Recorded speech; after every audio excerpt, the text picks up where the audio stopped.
Almost 40% of UK landlords are considering selling in 2025. That figure is staggering, nearly triple last year's numbers. But here's the twist.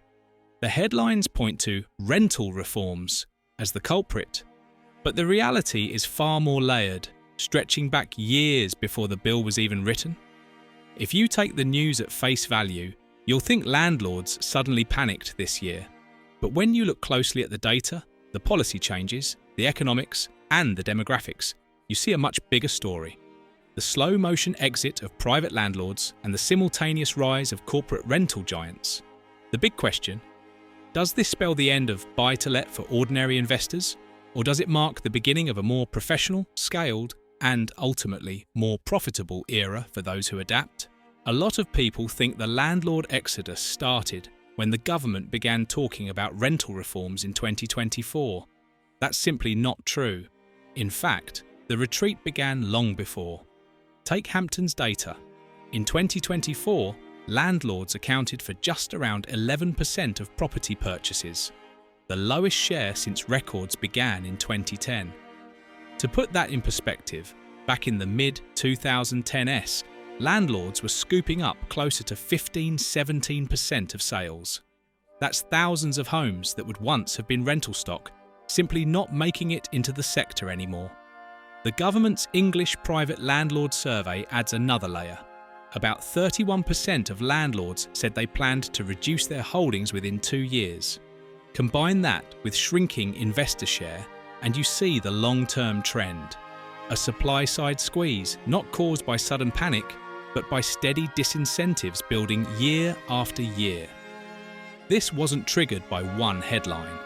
It's the story of landlords slowly exiting the stage, long before the curtain on Section 21 ever fell.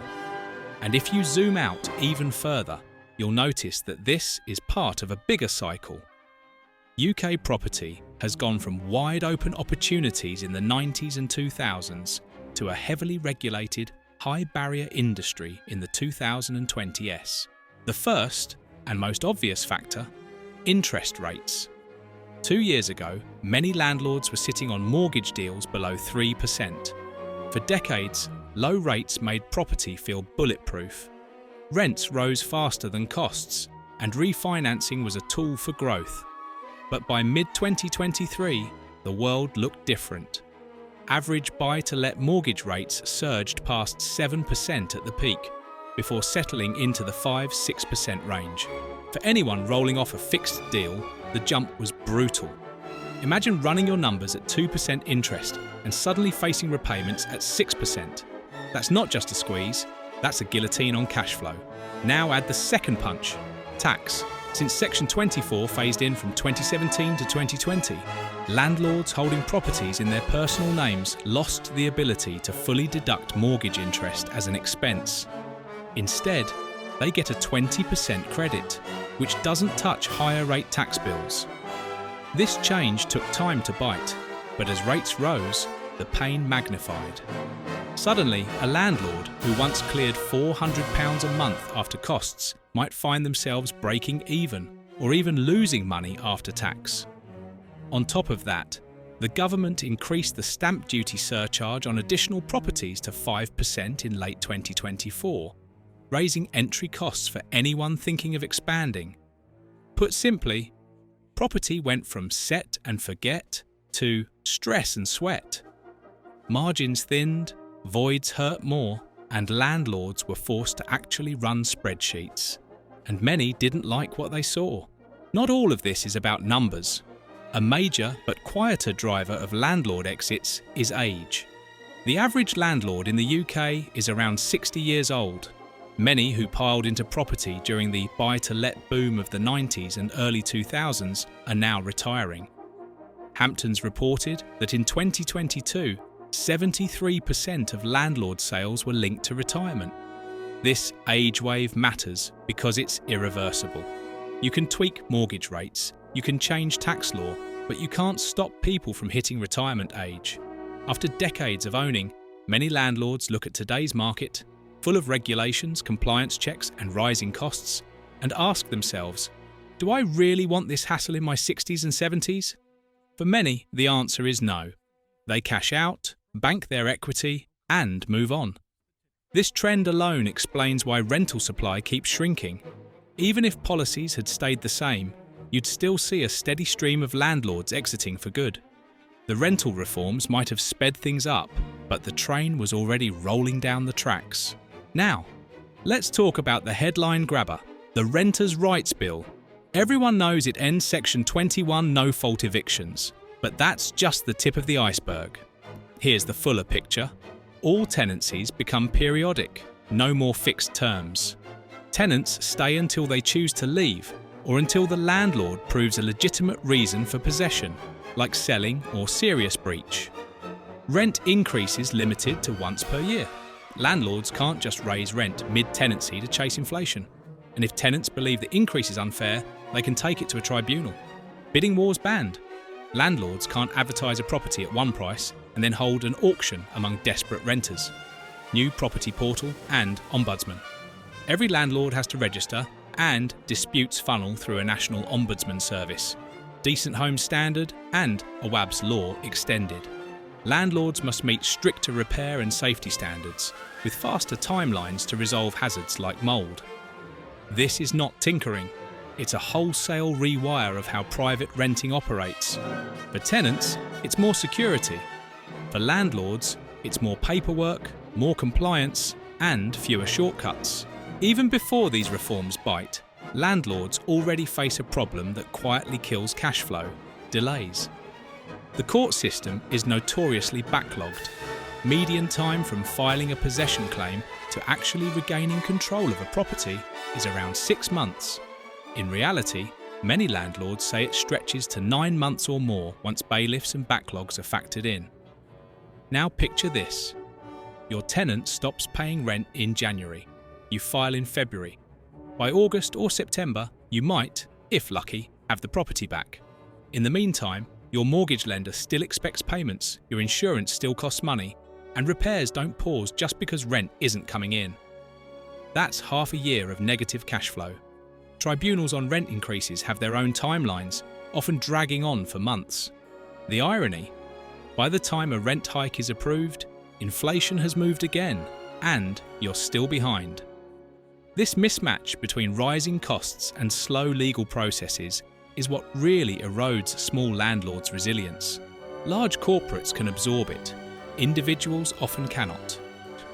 This brings us to the other half of the story: institutional landlords. While individuals pull back, corporates are charging in. In 2023, build-to-rent investment hit about £4.6 billion. In 2024, it rose again, closer to £5.4 billion. And here's the kicker. Nearly 77% of that investment was in single-family homes, not just shiny city centre towers. This is a structural shift. For decades, private landlords dominated the suburban rental market. Now, funds and banks are muscling in. Take Lloyds Bank. Through its Lloyds Living brand, it's not only financing landlords, it's becoming one, partnering with developers to own and manage rental stock directly. Why? Because compliance-heavy, regulation-dense markets favour scale. If you can hire lawyers, asset managers, and maintenance teams, red tape becomes a moat, not a burden. Small landlords grumble at paperwork. Big corporates shrug and add another compliance officer to payroll.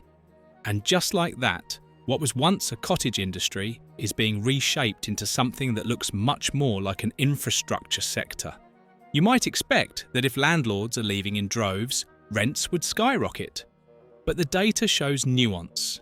In 2023, rents for new lets soared nearly 9% year on year. By late 2024, that cooled to around 3–4%. Through 2025, it's eased again into the 2–3% range. That doesn't mean renting got cheaper. It means the growth slowed, but it slowed on top of record high levels. More than half of all private rentals in the UK now sit above £1,000 a month. And with wages under pressure, affordability is stretched.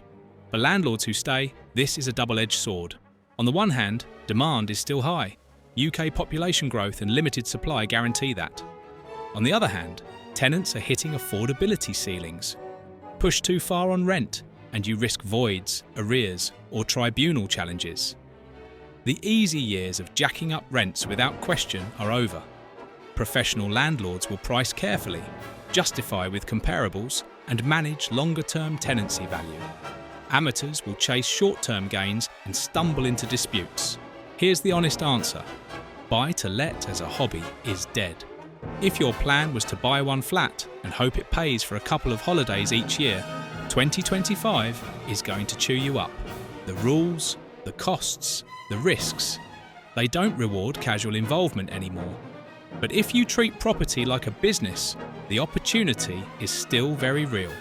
That means choosing the right structure, company versus personal, running your numbers at today's interest rates plus a stress buffer, building cash reserves for voids and court delays, leveraging TLC margin, buying tired stock that retirees are offloading and adding value through refurbishment, scaling to at least 3-4 properties where professional management and systems become viable, avoiding areas where institutional investors dominate and instead fishing in markets they overlook.